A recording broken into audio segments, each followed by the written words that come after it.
Hello everybody, my name is Noah and welcome to my review of SummerSlam 2019. This was actually a pretty good show. I'd say it was a weird show on paper. Very weird show on paper, but it turned out extremely well. So let's get into what happened.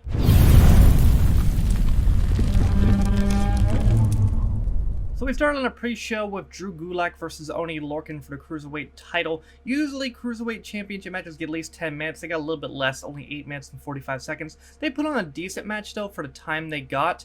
Gulak ended up winning dirty. He hit Oni in the throat and then I think passed him out to the... Oh no, he hit him with something. And it might have been the Northern Light Suplex, or Southern Light Suplex, I think he calls it.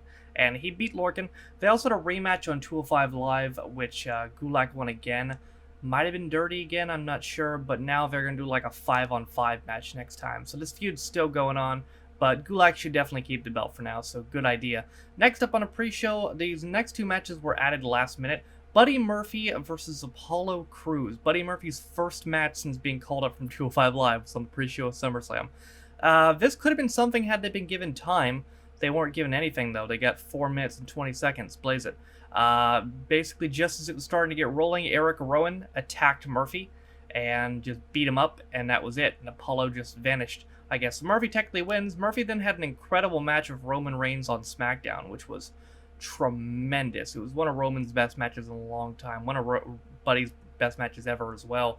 I mean, the way he sold the spear was incredible. Literally flipped inside out. And while Roman may have won the match, that match definitely got Buddy over. It was tremendous. To round out the pre-show, the only tag match of the night, in fact, the only match of the night that was not one-on-one, Alexa Bliss and Nikki Cross versus the Iconics for the tag titles. This didn't get much time, 6 minutes. I mean, Cross and Bliss were playing face in this match, interestingly enough. They're not faces, but they were playing it in this match. Alexa Bliss was also dressed as Buzz Lightyear. They won in 6 minutes, and not surprising because apparently Peyton Royce is taking time off because she just got married to Ty Dillinger, who's now Sean Spears. So don't expect to see the Iconics for a little bit, but yep, Bliss and Cross retain. They also beat the Kabuki Warriors on Raw, so I'm not sure what's next for them. Up next, to start the main card, Becky Lynch versus Natalya in the submission match. They got 12 minutes and 35 seconds, and they made the most of it. Also, want to say the longest match tonight was 16:45. There wasn't too many extremely large matches tonight, but the longest match tonight was 16:45. We'll get to that. This was 12:35, and this was really, really good. There was a great spot where Natty did the sharpshooter on the top rope. It looked like she was going to win at some point. Had Lynch in the sharpshooter for a long time. Lynch got her into disarmor and eventually, and Natty stayed in that hold longer than I think I've ever seen anybody stay in it. Usually it's a pretty quick tap, but she stayed in there a good while before she finally tapped. Then, so Becky wins. I was going to say what's next for Becky, but now we know. The next night on Raw, Natty was selling a separated shoulder. Not really, but kayfabe injury. And she ended up getting attacked by returning Sasha Banks, whom Becky tried to make the save, and Sasha beat the hell out of her too. So it looks like that's where we're going now. Banks versus Bliss. That is tremendous. Banks versus Bliss. Banks versus Becky, I should say. That is tremendous.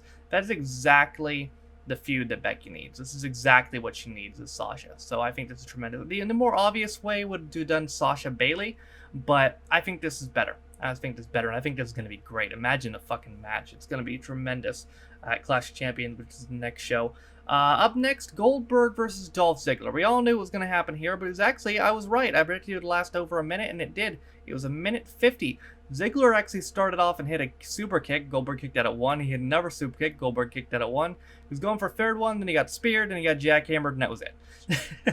What was great, though, after this is fucking Ziggler got on the mic. He's like, hey, Goldberg, any dipshit can get lucky. And then Goldberg came back in the ring, speared him again, left. And then Ziggler got back on the mic. He's like, anyone can get lucky twice. Goldberg came back in the ring, speared him again, and left. I don't care what anyone says. That was really fun. Ziggler's promos were hilarious. It was just an entertaining squash. And I definitely think Bill redeemed himself from Saudi Arabia, much like Taker did at Extreme Rules. So that's good. Now we can just pretend that Saudi Arabia pay-per-view didn't exist. That's what I do with every Saudi Arabian pay-per-view, so works for me. Up next, AJ Styles versus Nightwing. I should say Ricochet. He was dressed as Nightwing. For the United States Championship. This match was good. It wasn't as good as it could have been, though, because it was kind of slow, which is surprising because they're both high flyers, but they kind of slowed this one down.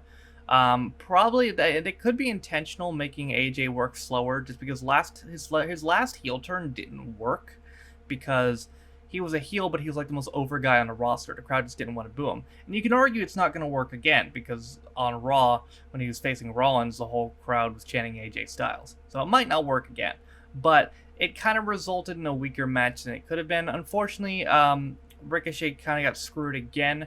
I wasn't sure who was going to win this, because it felt like they both kind of need to win. The finish was incredible. After he fought off the OC, Gallows and Anderson, he does like a moonsault off the top rope, and AJ catches him in midair and hits the Styles Clash and beats him. It's one of the best Styles Clash counters I've ever seen. It was up there with the one he did on Rollins earlier in the year at Money in the Bank.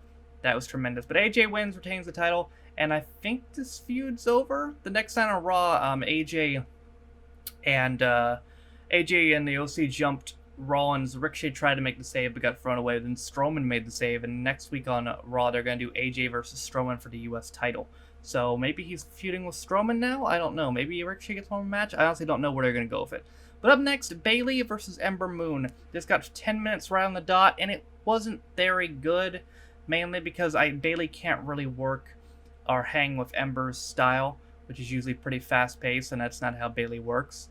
So it didn't mesh pretty well. Finish was cool. Ember went for the Eclipse, and Bayley caught her on the top rope and hit the top rope Bayley to belly, which is the only way that finisher looks effective, if she does it from the top rope. So, fair enough. And Bayley beat her clean. So, I don't know what that means now. Ember lost clean again to Charlotte on SmackDown, so I imagine Charlotte Bayley is next. Cool, I guess. It doesn't mean all the horsewomen are feuding against each other, so that's something. Up next, Kevin Owens versus Shane McMahon. Had Owens lost, he would have had to quit. Elias was a special guest enforcer in this match that'll play big part. This match wasn't that long, 9 minutes and 20 seconds. It was shorter than Bayley Ember. Basically, this revolved around Owens dominated most of the match, and then when he was just about to beat Shane, Elias would interfere. And he ended up taking out Elias and the ref, and hit a swanton and then a frog splash, but Elias pulled the ref at the last minute.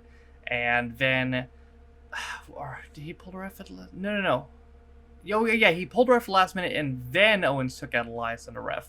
And then he got a chair, beat up Elias with the chair, and was going to take the chair to Shane in the ring, but the ref got back in the ring, so he gave the chair to the ref, and as the ref was putting the chair outside the ring, he kicked Shane in the dick, hit the stunner, and Owens wins, so he keeps his job. Unfortunately, on SmackDown, Shane fined him $100,000, and looks like this feud isn't over. Fuck. God damn it. Just god damn it. It's not over. And that makes me sad, because they should have been the end of it, but I guess we can't always have nice things. But Owens wins, I guess that's fine. Up next, Charlotte Flair versus Trish Stratus. This got 16 minutes and 40 seconds, and it was really, really fucking good. This was Trish's first singles match since her retirement match in 2007, and you would have not have known it. She looked fantastic in this match. Like, I was shocked at how good Trish looked. Like, she is just... I mean, like, the tag match at Evolution she did last year was surprisingly good, but she looked fantastic in this, and it was really what it was supposed to be, just a battle of arguably two best wrestlers of their generations, women's wrestlers of their generations, and it definitely lived up to that. Trish looked tremendous. If this is her last match, great way to go out. There's kind of selling it as that it might be, but Charlotte won, obviously, with the figure eight, and Trish got a send-off after the match. But man, if that was her last match, again, great way to go out. The match was tremendous, and they should both be proud of it. Okay, I'm editing this right now, and I just realized I completely forgot to talk about the WWE Championship match, Randy Orton versus Kofi Kingston, which is a good segue, because this match was pretty forgettable, if I'm being honest. It was just it was Randy's, slow, methodical style. It was surprising. It just seemed like, I don't know. Usually Randy can have an entertaining match if he's invested, but I'm surprised he didn't seem this invested. It reminded me of the Bray thing, where he was invested in the program, but not so much in the match itself. You know, like their match at Mania with him and Bray wasn't good. But it just seemed kind of like this. Seems like he's invested in the program but wasn't so invested in the match. And the finish was worse because it was a non-finish. Randy was using Kofi to taunt his kids and wife who was at ringside, and then they both got counted out. It was a double count out, and then Kofi took a chair and beat up Randy after the match, which marks the second year in a row the WWE title match at Mania has had WWE title match at SummerSlam, I should say, has had non-finish. Last year they had the Wendy thing with Joe and AJ. Second straight year it's involved families as well, so that's interesting. But yeah, they're probably going to have a rematch at Clash of Champions. Hopefully they do better then. Up next, the highlight of the evening. Finn Balor versus The Fiend, Bray Wyatt. Bray Wyatt's entrance as The Fiend was one of the most incredible things I've ever seen. Finn came out in all white, and then Bray came out to just a remix of his old theme. And it was by Code Orange, who I think are the same people who do Aleister Black's theme. And it was incredible. He came out with a lantern of like old Bray Wyatt's head. Like old Bray Wyatt's head was the lantern. It was a head lantern. It was the most incredible thing I've ever seen. It was an all-time entrance. Like it was more than I ever could have expected. I expected it to be good, but it was better than I possibly could have expected it to be. It was something else, man. This match went pretty much how it should have. It was a complete squash. Bray has switched up his moveset, which is good. And his mannerisms looking all crazy and shit. He did a neck snap on Balor. Literally a fucking just neck snap on Balor. Don't know if they're going to let him do that again, but he fucking did it then. So, Finn got a little offense near the end, was going to hit the coup de grace, but he got caught in the mandible claw and just passed out, and Bray pinned him, and then Bray left, and the crowd chanted, "That was awesome." And it was. Man, they have booked this Bray thing perfectly so far, and that makes me nervous. It really, really, really makes me nervous that they've booked this perfectly so far. But I'm still excited. Bray wasn't on Raw or SmackDown this week, which I think is good. I think he should be used more of a special event thing. He shouldn't really be showing up every week. So I'm fine with that. I wouldn't be surprised if we don't see Bray for a little bit, to be honest. But man, everything about that was tremendous. The Fiend is fucking money. And it looks like the company finally believe in it with how much merch they've been showing for him. So, like, apparently they put out these Firefly Funhouse, like, box set, and apparently they sold out in, like, 3 hours. So, Bray is money, my dudes. Bray is money, and I'm excited for the future. I'm scared, because they usually don't book anything perfect, but I'm excited at the same time. Also worth noting, Finn Balor has technically, this year, co-main evented both WrestleMania and SummerSlam. SummerSlam with Bray, and he co-main evented Mania with Lashley for the IC title. So that's a fun fact. And finally, the main event, Seth Rollins versus Brock Lesnar for the Universal title. This was actually really fucking good. They got a lot of time. Longest Brock match in a while that didn't take place on Survivor Series. 13 minutes and 25 seconds.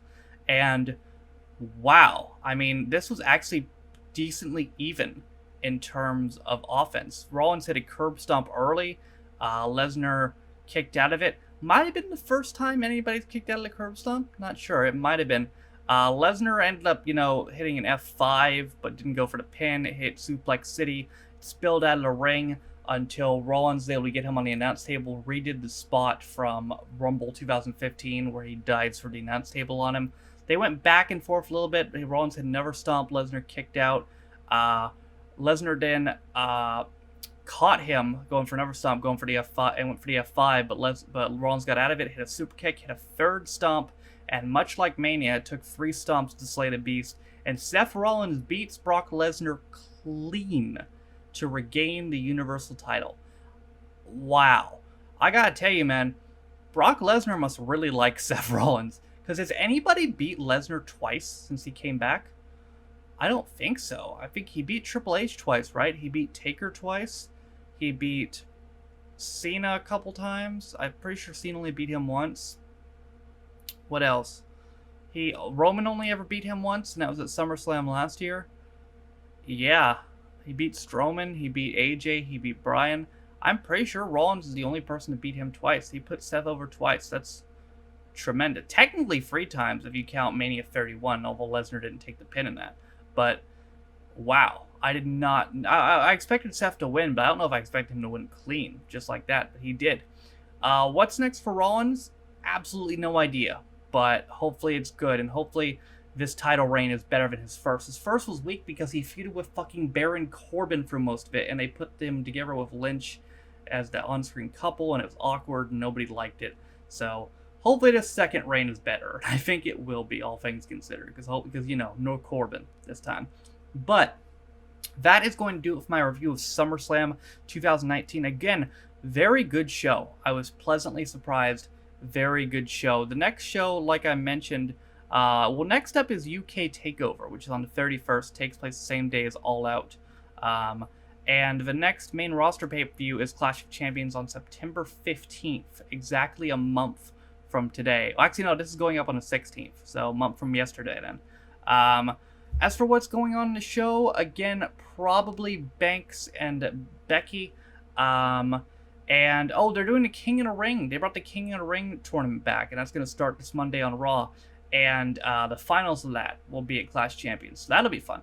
But that is going to do it for my review of SummerSlam 2019. I hope you guys enjoyed it. Thank you guys for watching. If you liked it, be sure to like it. If you didn't like it, don't. If you want to follow any of my social media links, those are all down below. Thank you to all 20 of my Patrons currently named in the description who help support both of my channels. I appreciate you guys. The reward I currently offer to my Patreon is I do reaction videos on my main channel, and the patrons get to see them one day early. If this channel only has like 216 subscribers, but this channel ends up gaining more traction, I could release these videos early to patrons as well, so that could be a future incentive. With all that being said, my name is Noah Taft. This has been my review of SummerSlam 2019, and I'll see you guys next time. Bye, guys.